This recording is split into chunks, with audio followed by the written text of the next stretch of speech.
Really, really good. Proud of you. Cool. Really, really nice job. You're not fully proud, kinda. I'm Kinda proud. Look, for your first side, was a perfect no, but she made plays, she operated. Shedeur he's a very impressive young man. He's poised, he's calm, he's smart. You can tell that he's been raised by, really quite honestly, a Hall of Fame dad. Look, we're going to get to know him even more. Andrew Berry is back and stunned everyone with a bold call. He bumped Shedeur Sanders ahead of Dillon Gabriel, jumping him from the 3rd spot to the 2nd. Here's the twist. Berry is all in on Shedeur, and it's intentional. He was the one inside the Browns organization who pushed for Shedeur to join the team. We saw the signs in the preseason. Berry clearly wanted Shedeur Sanders to break through and succeed in the NFL. In regards to Shedeur and Theon's not going to interfere. Theon's not going to be calling the coach. Theon's not going to be commenting about Shedeur while he's in Colorado. Lou, I think there's a lot of just fake news out there. All spring, Andrew Berry zeroed in on Shedeur Sanders. His initial plan was to get him in the 1st or 2nd round. When the board didn't break that way, you could see the urgency. By round 5, Berry pushed the issue. He pressed the Haslams to greenlight the pick and bring Shedeur to Cleveland. His pitch covered more than arm talent and processing speed. He emphasized Shedeur's market presence and ability to lift the franchise's profile. That combination sealed it, and the Browns made the move. From there, Shedeur quickly became one of the team's most visible figures, which many around the league expected. Cleveland then moved Kenny Pickett, narrowing the depth chart traffic and giving Shedeur a cleaner runway to compete for meaningful snaps. The message was simple: opportunity is coming, and the path is clear. After a strong preseason debut, Berry sought Shedeur out and delivered direct praise. That wasn't a routine pat on the back, it was a deliberate public endorsement. It signaled how the Browns view him, not just as another quarterback on the roster, but as a priority investment with both on-field upside and off-field impact. The organization's actions, draft capital, roster moves, and visible support line up behind the same idea. They're betting on Shedeur Sanders and intend to give him every chance to grow into a central piece of this team. Really, really good. Proud of you. Cool. Really, really nice job. You're not fully proud, kinda. I'm Kinda proud. Look, for your first side, it was a perfect no, but she made plays, she operated, it just stacked. I love when you tell the facts, dude. No, but it's okay. Listen, you did a nice job. Andrew Berry's bet on Shedeur Sanders is aging well, and the media is starting to echo that view. Mary Kay Cabot recently argued that Shedeur is the primary reason the Cleveland Browns remain in the conversation after a rough year. In her view, amid team-wide struggles, it's Sanders' presence, his profile, buzz, and flashes that kept Cleveland from slipping out of the spotlight entirely. Without him, she suggests, the Browns likely drift off the national radar. That ripple effect validates Berry's aggressive stance. The move wasn't just about a depth chart, it was about relevance and upside. Cabot also underscored that Shedeur isn't merely a headline, he's a quarterback with real runway to grow. His tools and poise are too substantial for Cleveland to park on the sidelines, and she pushed for a genuine opportunity to see what he can be with proper support. The calculus is straightforward. If he meets expectations, the Browns have a young centerpiece. If he doesn't, the organization can still reassess and pivot. Either way, the signal is clear. Berry's conviction in Shedeur Sanders has positioned Cleveland to capture attention now, while exploring a ceiling that could reshape the team's future. It was too much value to pass up there, a developmental quarterback that they could take a look at and just kind of see what they had. Right now, his upside clearly outweighs the downside. It's a bet the team can't ignore. After Shedeur Sanders' tough preseason outing, when critics jumped in, Andrew Berry didn't let it drift. Instead of excuses, he acted. He pulled the entire offensive line that had been on the field with Shedeur. That decision shook the building and made the front office's stance obvious. Protect the quarterback, give him a fair evaluation, and set him up to succeed. It signaled full investment in his development. Berry's move wasn't just a swap of personnel, it set a standard. He pushed for accountability, demanded changes, and focused on building a setting where Shedeur can grow instead of being put in losing spots. It's one of the strongest steps in reshaping the Browns roster and shows real trust in Shedeur's trajectory. There's also a bigger plan here. These choices aren't only about one game. They're tied to the long-term quarterback picture. With Dillon Gabriel's physical limitations and Kenny Pickett gone, the front office knows it needs a quarterback who can handle NFL speed and punishment. The post-Joe Flacco roadmap depends on getting this decision right. After all of that, Kevin Stefanski's latest comments flipped the tone. He's now publicly backing Shedeur's growth, regardless of outside noise. That's notable because Stefanski previously downplayed Shedeur's upside and critiqued him. With Pickett out of the mix, the focus has shifted. Shedeur's size, strength, and on-field tools are giving him a real edge over Gabriel. While there are ongoing questions about Gabriel's frame, Shedeur looks like the more complete option. That difference could be what pushes him up the Browns' depth chart.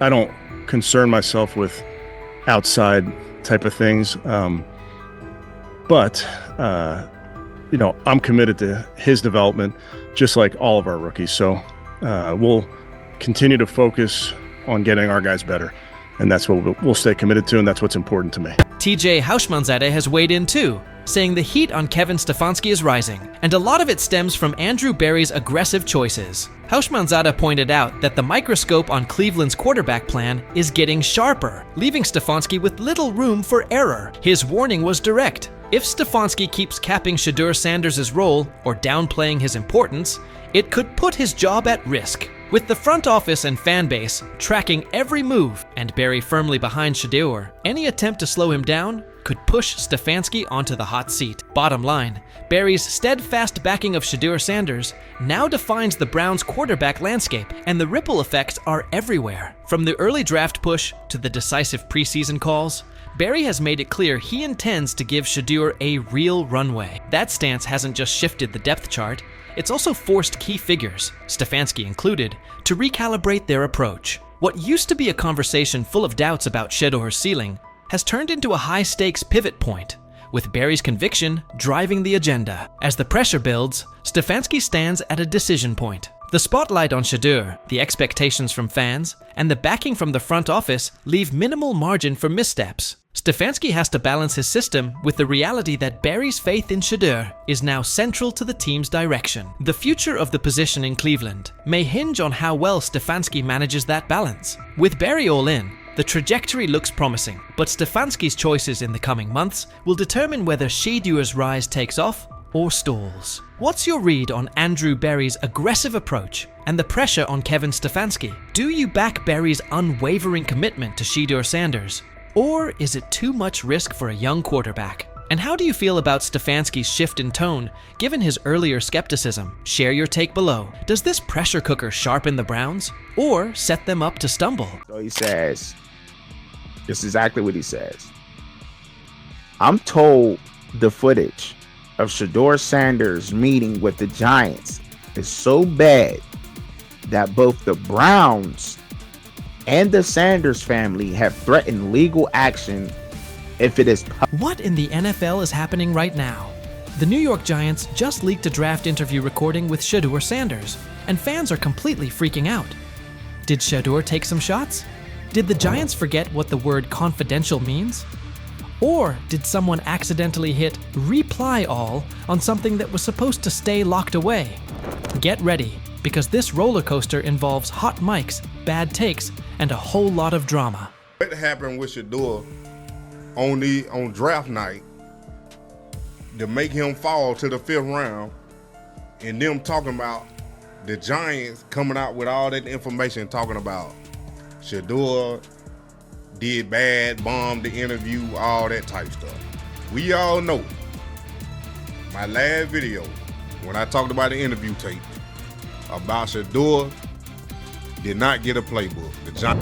The NY Giants, in true Stonewall fashion, dropped a carefully trimmed clip from their highly sought-after interview with Shedeur Sanders, then quickly locked everything else away like it was top-secret intel. Was this a calculated PR stunt, or just a low-key attempt at sabotage? Either way, the silence speaks louder than any official statement.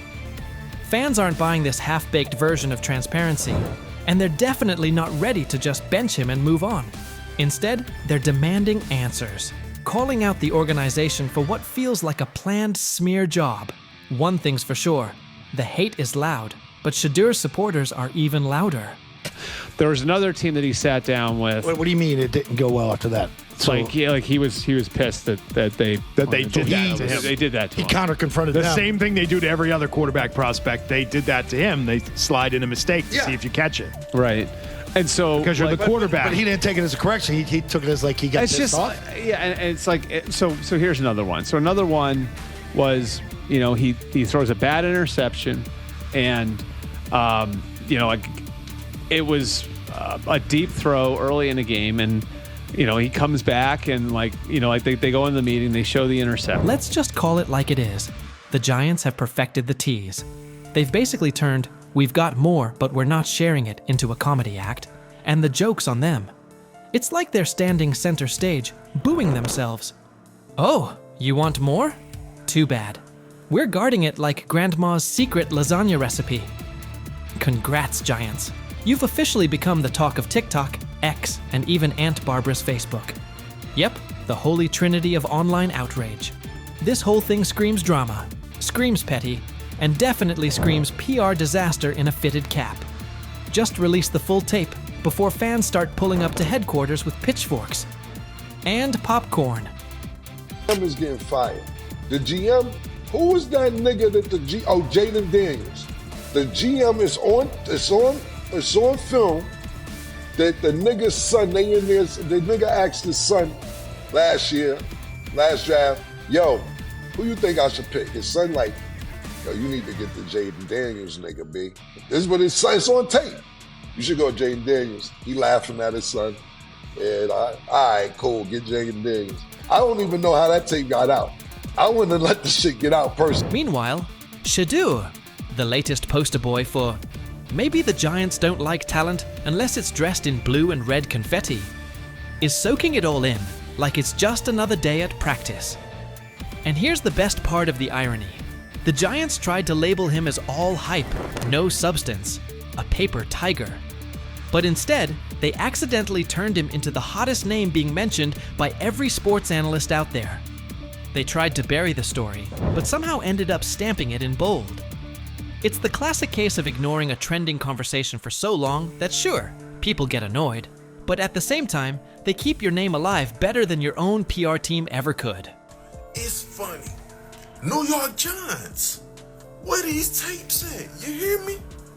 Because if Shedeur Sanders was so unprofessional, y'all would have leaked the tapes for the whole world could see, right?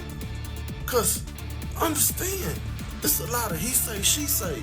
But one thing I do know, as a young black man growing up in this world, being straightforward and not sugarcoat anything. Oh, this narrative is pure gold.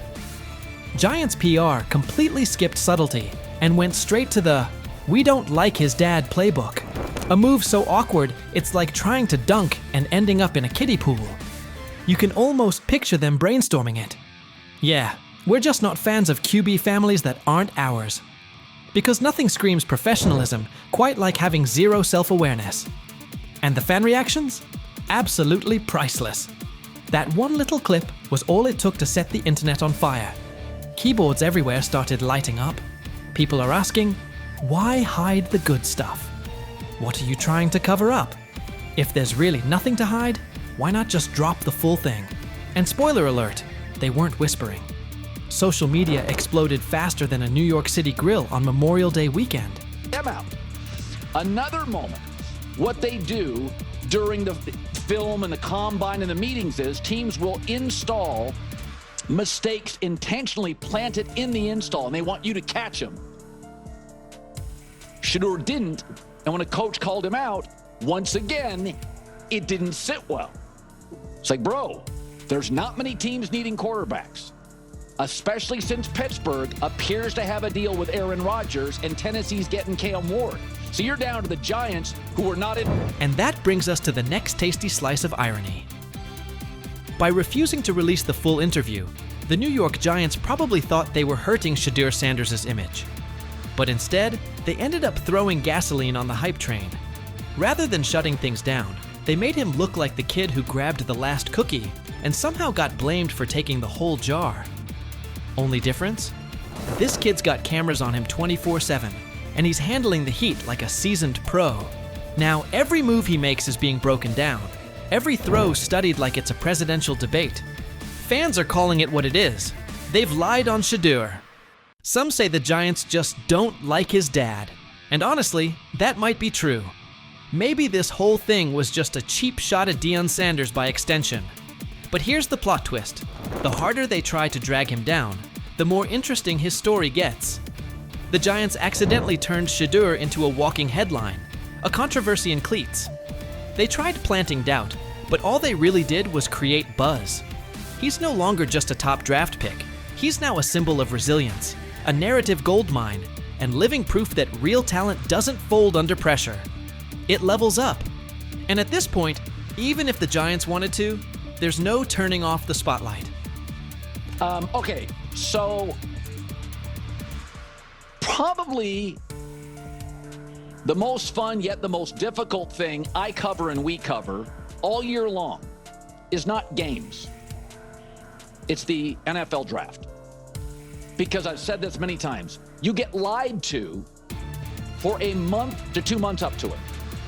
And so often during the draft, and every few drafts, there's a guy that really falls, precipitously falls. This year it was Shedeur Sanders, it's been Aaron Rodgers, it's been Dan Marino. Every few years somebody falls a lot.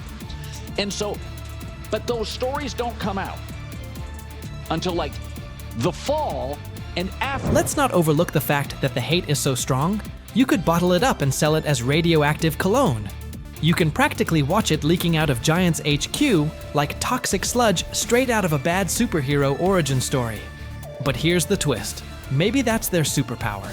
Maybe the New York Giants really believe they're cooking up some secret formula, a cocktail of manipulation and media spin. But here's the thing. Every bit of shade they throw at Shedeur Sanders only makes his story bigger. Every time they try to box him in as some overhyped diva or question his character, they accidentally hand him another viral moment. And now, he's the underdog hero rising through the smoke. Let's be real. This isn't just about football anymore. This is about narratives, control, and how the establishment absolutely loses it when they're no longer holding the pen. And the real kicker? They still won't release the full interview. You've got NFL fans, media heads, and entire Reddit threads all chanting, "Drop the tape." Like it's some long-lost Beatles album. Meanwhile, the Giants are just sitting there, staring into the void like nobody saw this mess coming. Now, I don't know if it ever gonna get leaked or not. The tapes, the New York Giants have the tape. They definitely have the tape. It's confirmation that they have the tape. Shedeur didn't do nothing. It's what they saying he did. I'm gonna tell you what these mixed reaction right here. So we already know about the New York Giants, but the Pittsburgh Steelers head coach Mike Tomlin reported Miles Sanders' talent, but hesitated to draft him due to previous challenges with quarterbacks like Russell Wilson and Justin Fields, leading to more cautious approach. Las Vegas Raiders. Sanders met with Raiders at the NFL Scouting Combine and expressed enthusiasm about potentially joining the team. His familiarity with the West Coast offense and quick release was noted positive, though concerns about his ceiling. An opportunity now in Cleveland with a quarterback situation that, honestly, he can come out of and win the job. I think he'll do well. I really do. I think the kid works really hard. I think he loves the game of ball. And when it comes down to it, if you have a guy like that loves the game, obviously growing up around it his whole life, I think he'll be successful. He has a tremendous luxury to change plays at the line of scrimmage and what he sees. But you got to take into account that this kid has started every game in his high school career. This kid has started every game in his college career but one. He's seen a lot of football. So it's not too many complex defenses that you could throw at him that he hadn't seen. He's seen all of them. What happened behind the scenes in Miami last week left NFL scouts, general managers, and team owners completely shocked. Shedeur Sanders put on a performance that was so sharp, so precise, that even the most experienced talent evaluators, people who've been doing this for decades, are now second-guessing everything they thought they knew about quarterback play. The buzz started quietly on Tuesday. By Friday, it was all anyone in football circles could talk about. And now it makes total sense why Deion Sanders has been so confident about his son's NFL future. What you're about to hear could seriously shift the way you see the 2025 NFL Draft. But before getting into the details of that private session, Take a second to think about this. How many times have we seen quarterbacks hyped up only to fall apart under real pressure? How often do college stars shine in the NCAA but fold when they step into the NFL's high-stakes environment? The league's history is full of QBS who looked unstoppable in college but couldn't cut it at the next level. That's exactly why what Shedeur did last week is so unbelievable. This wasn't a flashy highlight reel against weak college defenses. It wasn't a carefully edited clip designed to go viral. This was a real, high-stakes NFL-style workout, with all the pressure you can imagine. Here's what we know. About 3 weeks ago, word started to get around that Shedeur had scheduled a private workout in Miami. But this wasn't just any workout. It took place at a top-tier training facility, the kind of place where legends like Tom Brady and Aaron Rodgers go during the offseason to sharpen their skills. It's a spot known for its privacy and intensity, far away from media noise. But here's where things got really serious. Shedeur didn't just bring in a few position coaches or local scouts.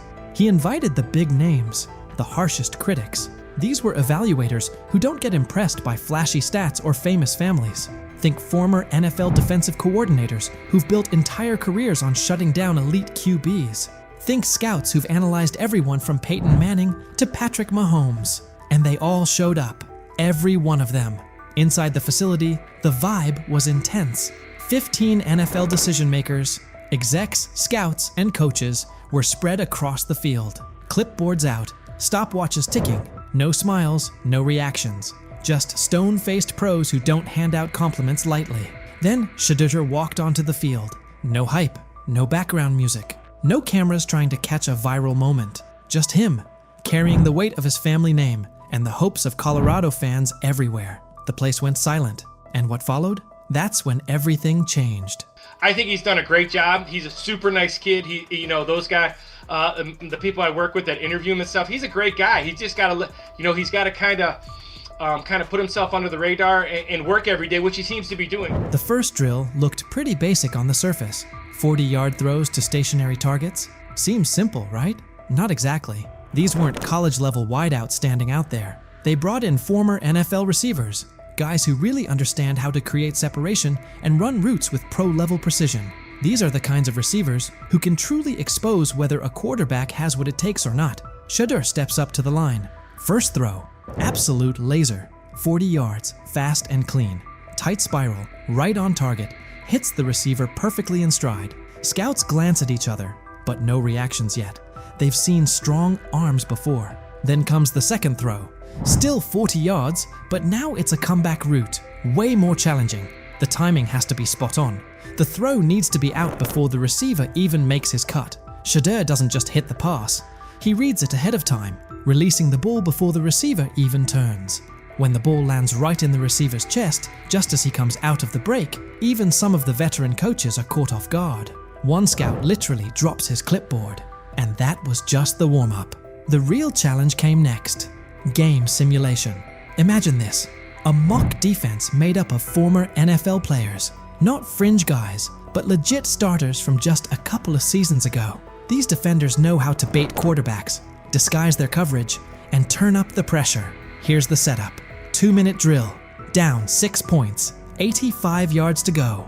No timeouts. It's the kind of pressure that usually breaks college quarterbacks and separates the real ones from the hype. Shedeur lines up under center. The defense shows one look, but you can tell something's coming. There's a shift about to happen. Classic disguise to force confusion. As soon as the ball is snapped, the coverage rotates, just like expected. Most young QBs would freeze, panic, or try to force something risky, but not Shedeur. He steps up into the pocket with the kind of calm you see from seasoned pros. Eyes downfield the entire time. Then, he sees it. A tiny window, open for maybe half a second. A slot receiver breaking on a dig route. The linebacker trailing just behind. That window is so tight most college QBs wouldn't even attempt it. But Shedeur doesn't hesitate. He fires a strike right between two defenders, hitting his receiver in perfect stride. The linebacker stops mid-step, stunned. The safety trying to rotate over just shakes his head, like he can't believe what he just saw. The scouts lean in. They know they're watching something rare. And the best part? this was only the beginning. Incredibly accurate. Yes, he really understands not only offensive football, but he understands what you're doing as a defense. So he'll pick you apart that way. He processes quickly. Like, all those things to me are big time attributes. And I just remember last year at this time, Bo Nix falling. People saying, hey, Bo Nix is going to be a second rounder. And Bo Nix is not. By the way, that guy was one of the best. But now they can't have him. The same people responsible for his slide in the draft are the ones scrambling. They called him cocky, arrogant, threw every label at him, hoping it would break him. But through it all, Shedeur stayed cool. He didn't let the noise shake him or throw him off course. His mindset never wavered. He knew exactly what he brought to the table, and no amount of criticism was going to change that. Instead of folding under the pressure, he locked in even more. Their doubt didn't shake him. It fueled him, because deep down, he knew that what he showed on that field wasn't some lucky moment. It was real. It was proof of who he is and what he's capable of becoming. And now, those same scouts are left second-guessing everything. They thought they had him figured out, but what they saw last week flipped their entire evaluation on its head. At first, they saw attitude. They saw confidence and labeled it arrogance. They judged him before really watching him. But Shedeur didn't let it affect him. Instead, he showed exactly who he is when the lights are the brightest. And now those same scouts, the ones who once questioned if he had what it takes, are sitting in silence, unsure of what they just witnessed. His performance is making waves, and suddenly their early opinions are starting to look shaky. They didn't just see a strong-armed college quarterback out there. They saw a leader, calm, smart, in total control. The more his confidence grows, the better he gets. And now, they're starting to realize they might have missed something big. What they once brushed off as ego now looks more like confidence that can't be rattled. And his ability to shine under pressure is forcing a lot of people to rethink how they evaluate talent. Every day that passes, the question gets louder. How long can they keep ignoring the guy they once dismissed? Have we ever seen a quarterback flip the narrative like Shedeur Sanders just did? How often do players get counted out because of assumptions or snap judgments? How many times is confidence mistaken for arrogance? And how much potential gets overlooked because of it? Maybe this is that turning point. Maybe those very traits we criticize in young players are actually the ones that turn them into something great. What if Shedeur is exactly the kind of quarterback the league's been missing? What if we're watching the start of something special? So what do you think? Could Shedeur Sanders be the real deal? And what kind of impact will his rise have on the 2025 NFL Draft?